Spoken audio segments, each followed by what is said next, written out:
Ang mabuting balita ng Panginoon ayon kay San Juan. Papuri sa iyo, Panginoon.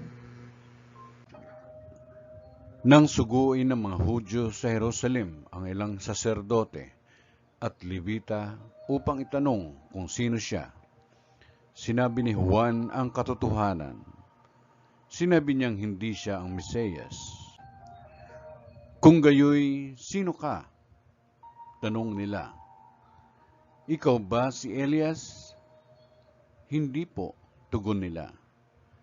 Ikaw ba ang propetang hinihintay namin? Sumagot siya. Hindi po.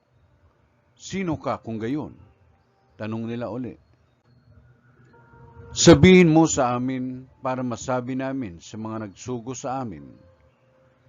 Ano ang masasabi mo tungkol sa iyong sarili? Sumagot si Juan. Ako ang tinig ng isang sumisigaw sa ilang. Tuwirin ninyo ang daraanan ng Panginoon. Ang propeta Isaias ang may sabi nito. Ang mga nagtanong ay sugo ng mga Pariseo. Muli nilang tinanong si Juan, bakit ka nagbibinyag?